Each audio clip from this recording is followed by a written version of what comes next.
বয়সে যেটা পাগলামি বলে, তো আমি হয়তো এই ছোট একটু পাগলামি করে ফেলছি। আপনি বলেছেন বলে আমার এটা মনে পড়েছে, বাট আদারওয়াইজ এটা আমার একদম মনেই থাকে না যে আমার মুখের ভিতরে কিছু একটা আছে।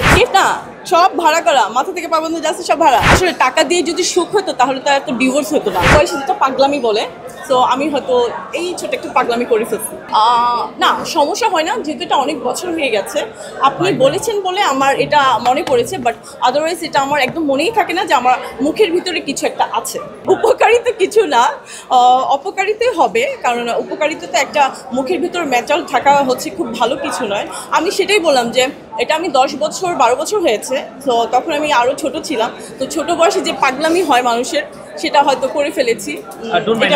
আমি অ্যাকচুয়ালি জেমস ভাইকে দেখতাম, মিলাপুকে দেখতাম যে তাদের আইব্রোজে করা ছিল, আর সিঙ্গার সিঙ্গার যারা আছে তো তাদেরকে দেখতাম, যে আমিও ভাবছিলাম যে আমি হয়তো আইব্রোতে করব। তো যখন আমি মডেলিং করি, সো আইব্রোতে করাটা খুব ভালো দেখায় না, যেহেতু আমি ফটোশ্যুটের কাজ করব, র্যাম্পে কাজ করব। তো পরে একদিন আমি বাইরে যখন যাই ব্যাংককে, তো তখন হুট করে মাথায় আসে যে আমি টাং পিয়ার্সিং করবো। সো হুট করে চিন্তা করা, হুট করে করা।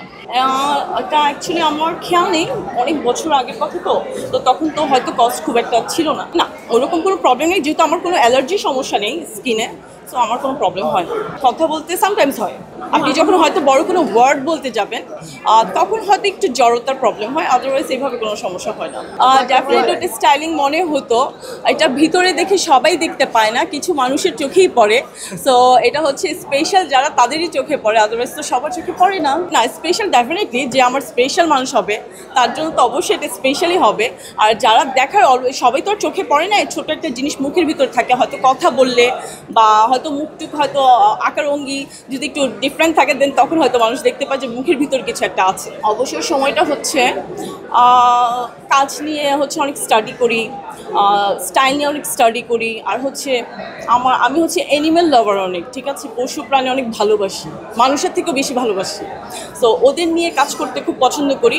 ওদের রান্না করে প্রত্যেকদিন খাবার দিতে হয়, ওরা আমার জন্য ওয়েট করে, ওদের ট্রিটমেন্ট করাইতে হয়, ওদের টেক কেয়ার করতে হয়।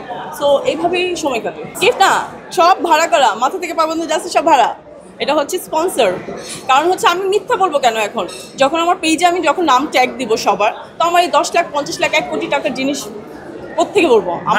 আমার তো 1 কোটি টাকা ইনকাম নেই। আমি বলবো বাস্তবে আমি বলবো আসলে 20 লাখ 30 লাখ টাকা ইনকাম সোর্স নাই, হলে তো আমারই থাকতো, তাহলে এগুলো সব আমার নিজের টাকার আর্নেরই থাকতো।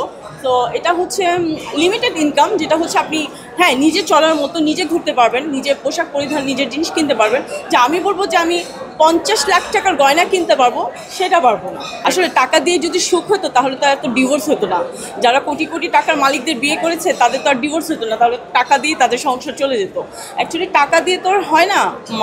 আমার যে আমার জীবনসঙ্গী হবে তার সাথে আমার মেন্টালিটি বলেন, সব কিছুর একটা মিল থাকতে হবে, ভালোবাসা থাকতে হবে, রেসপেক্ট থাকতে হবে, দেন টাকা তো থাকবেই। আমি তো অ্যাকচুয়ালি জানি না, হয়তো থাকে না, অনেক মানুষের অনেক পছন্দ থাকতেই পারে, কারো 10 লাখ কেন কোটি টাকার মালিককেও পছন্দ হইতে পারে, এটা যার ব্যক্তিগত ব্যাপার।